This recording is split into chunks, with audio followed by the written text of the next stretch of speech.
Hello everyone, welcome back to my new video. তো আবার next part নিয়ে চলে এসেছি। এখন আমি বর্তমানে আছি দিল্লির লালকেল্লা। তো তার ঠিক সামনেই আছি। এই সাইড দিয়ে যাব, গিয়ে এই সাইড দিয়ে এখানে টিকিট করব। এই যে এই সাইডটা দেখো ভিড়, এই সাইডে টিকিট কাটা এবং এই সাইড দিয়ে এন্ট্রি। আমাদের টিকিট ঠিক ওই জায়গাটাতে কাটতে হবে, তো তারপর এখানে আসতে হবে। এটা হচ্ছে এন্ট্রি গেট। দেখতে পাচ্ছ আজকে প্রচুর ভিড়। এই যে টিকিট কাউন্টারের জায়গাটা, এখানে লাইন দিয়ে টিকিট কাটতে হবে। এটা টিকিট কাটার পর এটা দেখো এন্ট্রির লাইন কত বড়। এই যে এটা টিকিট কাউন্টার, এই যে গেট, এটা ঠিক অপোজিটে। তো ফাইনালি টিকিট কেটে নিলাম। এই যে আমার হাতে টিকিট। তো টিকিটটা নিয়ে এখন ভেতরে এন্ট্রির দিকে যাব। টিকিট কাউন্টার, এই যে এন্ট্রির লাইন। এটা ভিতরে হয়তো ক্যামেরা অ্যালাউ নাই, এখানে বন্ধ করে নিচ্ছি ভিডিও। তো এখন এখানে এন্ট্রি করে নিলাম। এখানে চেকিং হয়, তো এখান থেকে চেকিং করে নেওয়ার পর এন্ট্রি করলো। তো ওখানে ক্যামেরা অ্যালাউ নেই, ওই জন্যে আমি ওখানে ক্যামেরাটা করলাম না। যেটা রুলস অ্যান্ড রেগুলেশন, সেটা তো মানতেই লাগবে। তো চলো, এই যে ঠিক আমার সামনে এন্ট্রি গেট।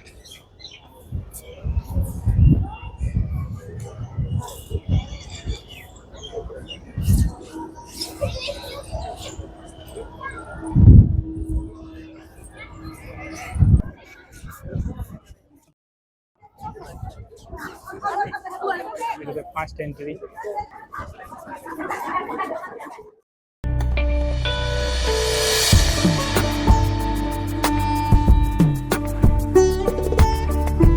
এই জায়গাটা বলে দিই, এই জায়গাটা যেটা আমরা অনেক সময় অনেক ভিডিওতে দেখি, যেটা হলো আমাদের যে ইন্ডিয়ার যে নেতামন্ত্রী এবং প্রেসিডেন্ট, তারা এখানে 15ই আগস্ট, 26শে জানুয়ারি এবং সরকারি যে সমস্ত প্রোগ্রামগুলোতে তারা এখানে অনুষ্ঠান করে থাকে। এখানে ঠিক এই স্টেজটার, এখানে একটা স্টেজ মতো আছে, তো ওখানেই তারা গিয়ে বক্তব্য দেন তাদের।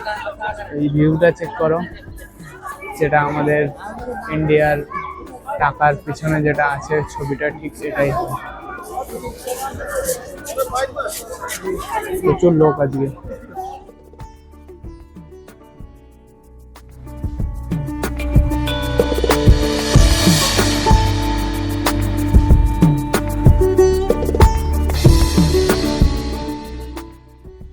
তো ফ্রেন্ডস, তোমরা দেখতে পাচ্ছ দুপাশে প্রচুর দোকান। এটা একটা মার্কেট, যেটার বর্তমান নাম হচ্ছে চারটা চক মার্কেট, এবং এটা মুঘল সময়ে নাম ছিল মিনা বাজার। তো সম্রাট শাহজাহানের সময় এই মার্কেটটা আরও রাজকীয় ছিল। তো বর্তমানে সময়ের সাথে সাথে এটাও চেঞ্জ হয়ে যায়, এবং বর্তমানে তোমরা দেখতে পাবে বিভিন্ন হাতের তৈরি জিনিসপত্র এখানে তোমরা দেখতে পাবে।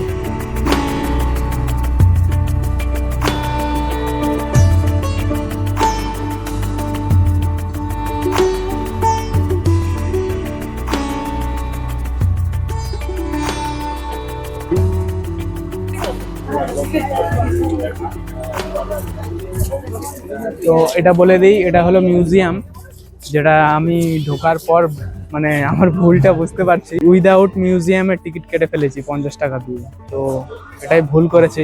তো এখন হয়তো বা হবে না, গেটে বা এখানে করতে গেলে বেশি টাকাও নিতে পারে। তো মিউজিয়ামে ঢুকবো না। তোমরা যদি কোনোদিন আসো, আমার মতো এই ভুলটা করবে না। মিউজিয়ামের টিকিট নিয়েই ঢুকবে ভিতরে। মিউজিয়ামে অনেক কিছু দেখার আছে, অনেক কিছু।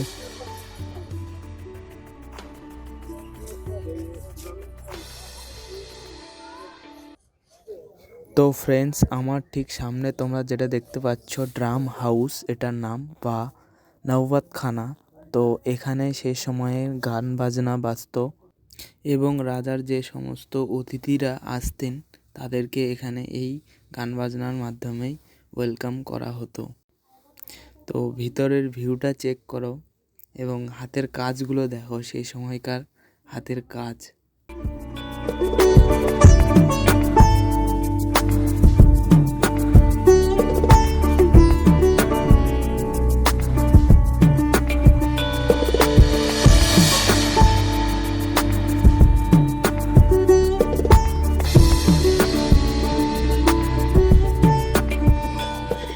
তো ফ্রেন্ডস, এটাই সেই জায়গা, যেই জায়গাটা হলো কি রাজা শাহজাহান এই সিংহাসনে বসতেন। এই যে সিংহাসনটা দেখতে পাচ্ছ, এই সিংহাসনে বসতেন এবং তার রাজ্যের যে যত সমস্ত সমস্যা সমাধান, তো তাদের এখানে সেই ইয়েগুলো শুনতো।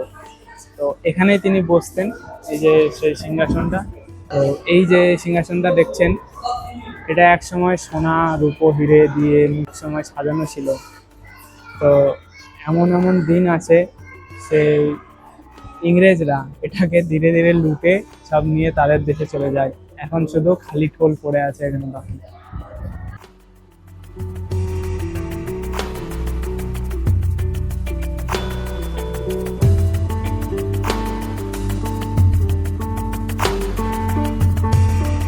তো এই জায়গাটা ঘোরা শেষ, এখন এখান থেকে আরো যাব ওই সাইডটাতে।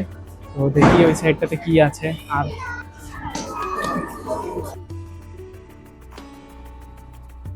এখানে আমি এর আগের বারও এসেছিলাম, এটাতে আমার দুবার আসা হচ্ছে। ওই সাইডটাতে কি আছে, ওই সাইডটাতে কোনোবার যাইনি। চলো ওই সাইডটাতে দেখা যাক কি আছে ওই সাইডটাতে।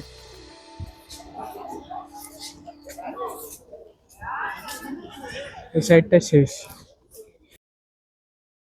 তো তোমরা আমার ঠিক সামনে যেটা দেখতে পাচ্ছ সাদা রঙের মেহেল, এটা তৈরি সম্রাট শাহজাহানের তেনার স্ত্রীর মেহেল হয়। এটার নাম হলো মমতাজ মেহেল। তো দেখতে পাচ্ছ মেহেলটা। তো এটা এক সময় যে ওয়ালের ডিজাইনগুলো দেখতে পাচ্ছ উপরের, দেখো এটা এক সময় সোনা দিয়ে ডিজাইন করা ছিল, যেটা বর্তমান সময় নেই। এটা অনেক আগেই ইংরেজরা এটা সোনাগুলো সব গলিয়ে নিয়ে চলে যায় এবং তারা এটা তাদের সৈন্যদের ব্যারাক হিসেবে ব্যবহার করে এটা। তো ফ্রেন্ডস, আমার ঠিক সামনে তোমরা যেটা দেখতে পাচ্ছ এই মহলটির নাম হলো রং মহল, যেটাতে রাজ পরিবারের যে মহিলারা এখানে থাকতেন, বিশেষ করে রানী বেগমরা, তাদের এটা প্রধান থাকার জায়গা।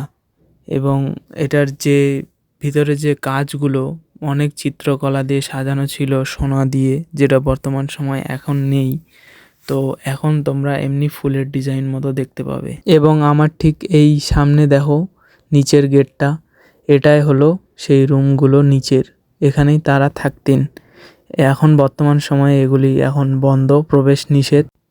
তো ফ্রেন্ডস, তোমাদেরকে আর একটা জিনিস দেখিয়ে দিই। এই ঠিক আমার সামনে দেখো একটা ছোট একটা ফোয়ারা মতো বা ছোট ঝর্ণা বলতে পারো, বিনা বিদ্যুতে এটি সেই সময় চলতো, সেই সময়কার টেকনোলজি। এই যে দেখো এটা, এই যে এদিক থেকে এটা জল পড়তো আর ঠিক এই দিকে চলে যেত, দেখো। তো ফ্রেন্ডস, এখানেও দেখো একটা বড় গেট। এখানে রাজার নেতা মন্ত্রীরা এই নিচের রুমগুলিতে থাকতেন। এই যে গেটটা দেখো, জুম করে দেখাচ্ছি, দেখো গেটটা। এখানেও প্রবেশ নিষেধ এখন বর্তমানে। তো ফ্রেন্ডস, যেটা লালকেল্লার সবচেয়ে আকর্ষণীয় এই সেই জায়গা, এই যে আমার ঠিক সামনে যেটা দেখতে পাচ্ছ এই সেই জায়গা, এটার নাম হলো দিওয়ানিয়ে খাস। তো এখানেই সম্রাট শাহজাহান বসতেন এবং বিশ্বের সবচেয়ে দামি সিংহাসন এখানেই ছিল। সেই সিংহাসনটি হলো ময়ূর সিংহাসন।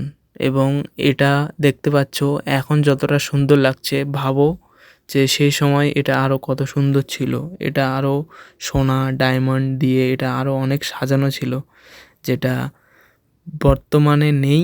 ইংরেজরা সেই সময় এখানে আক্রমণ করে এবং এখানকার যত সমস্ত রত্ন ধন সম্পদ সব লুটে নিয়ে চলে যায়। এবং সম্রাট শাহজাহান তার নেতা মন্ত্রী নিয়ে তার পার্সোনাল মিটিং যেটা বলতে পারো, তিনি এখানেই করতেন। তিনি বেশিরভাগই এখানেই বসতেন এবং এই জায়গাটি সবচেয়ে আকর্ষণীয়, একদম ডিজাইন থেকে সব কিছুতেই। তার সাথে সাথে বলে দেয় তোমাদেরকে, সম্রাট শাহজাহানের যে নিজ বিশ্রাম কক্ষ বা থাকার জায়গা, এটাই হলো তার থাকার জায়গা। এটাই আমার ঠিক সামনে যেটা দেখতে পাচ্ছ। এবং তিনি এখান থেকে যমুনা নদীর সূর্যাস্তর এবং সূর্যোদয় এখান থেকেই দেখতেন। এটার ঠিক পিছনে একটা ছোট নদী মতো আছে, যেটা এই রুমের পরিবেশটাকে ঠান্ডা করতো। এবং এটা আমার ঠিক সামনে যেটা দেখতে পাচ্ছ, এটা সম্রাট শাহজাহানের সেই মেহেল, তার এটা এখান থেকেই তিনি যমুনা নদীর সূর্যাস্ত এবং সূর্যোদয় দেখতেন এবং এখান থেকেই তিনি তার নেতা বা সেনা সৈন্যদের দর্শন দিতেন এখান থেকেই। এই সেই মেহেলটা। এর আগের বার আসছিলাম তখন গেটটা খোলা ছিল, এখন বন্ধ আছে গেটটা। তো ফ্রেন্ডস, আমার ঠিক সামনে তোমরা এটা দেখতে পাচ্ছ, এটা অনেকেই ভাবে যে এটা সেই সময় কারাগার ছিল, কিন্তু না, এটা কারাগার না। এটা সম্রাট শাহজাহানের যে প্রহরী বা সেনা সৈন্যরা তারা এখানে থাকতেন। তো এটা যখন ইংরেজরা দখল করে 1857 সালে লালকেল্লা তখন তারপর থেকে ইংরেজরা এটা একটা জেলখানা হিসাবে রূপান্তরিত করে দেয় এবং আগের যে তোমাদেরকে রুমগুলো দেখালাম নিচের, ওগুলোকেও তারা জেলখানা হিসাবে ব্যবহৃত করত। আমাদের যে দেশের মানুষদের যারা ইংরেজের বিরুদ্ধে কথা বলতো বা তাদের শাসন মানত না, তাদেরকে ধরে ধরে এনে এখানে এই জেলে তারা রাখতো। এটা একসময় জেল ছিল না, তারাই এটা জেলে রূপান্তরিত করে দেয়। তো ফ্রেন্ড, এটা দেখতে পাচ্ছ, এটা হল, এটার নাম জাফর মহল। এটা বানিয়েছেন বাহাদুর শাহ। তো এই মহলটার নাম হলো জাফর মহল। এটা পুরো জলের ঝর্ণা টাইপের, এটা পুরো জলে থাকে। এগুলো ফোয়ারা হয় মাঝখানে, যেগুলো দেখতে পাচ্ছ। তো ফ্রেন্ডস, অনেকে মনে করে যে আগের একটা বললাম যে শাহজাহানের যেখান থেকে তিনি যমুনা নদীর ভিউ দেখতেন, অনেকে ওটাকে মসজিদ ভাবে। আসলে ওটা মসজিদ না, সম্রাট শাহজাহানের যে পার্সোনাল যেটা মসজিদ বা ইবাদতের জায়গা, এই ঠিক আমার সামনে যেটা দেখতে পাচ্ছ এটাই সেই জায়গা। এটার নাম হলো মতি মসজিদ। এটারও ওই সেই দিওয়ানি খাসের যে মার্বেল দিয়ে কাজ করা, সেম এটাও ওইভাবে কাজ করা। তো ফ্রেন্ডস, দেখতে পাচ্ছ, দেখতে দেখতে আমরা একদম লালকেল্লার যে শেষ পর্যায়ে একদম প্রাচীরের দিকে চলে আসলাম। তো তোমাদের এই সাইডটাও দেখাচ্ছি, চলো ভিডিওতে থাকো, দেখতে পাবে তোমাদের এক এক করে। একদম পিছনের সাইডেও অনেক কিছু দেখার আছে। তো আমি ঠিক এই লালকেল্লার শেষ প্রাচীরের দিকে চলে এসেছি। তো এটা দেখো, এখানেই যে রাজার যে সব সেনা সৈন্যরা এখানেই থাকতো, তারা এখান থেকে পাহারা দিত। এর ঠিক উপরেও মানে পাহারা দেওয়ার জায়গা আছে, দেখো। উপরেও সেনা সৈন্যরাও থাকতো, নিচেও থাকতো। এখানে তাদের ঘোড়া, যে সমস্ত সিকিউরিটির যে সমস্ত জিনিস সেগুলো থাকতো এখানে। এখানেও একটা গেট আছে, দেখো বাইরের। লালকেল্লার যে মেন গেটটা দেখলে, ওটা বাদেও কিন্তু এখানে আরো গেট, এই যে এখানেও গেট আছে, দেখো একটা।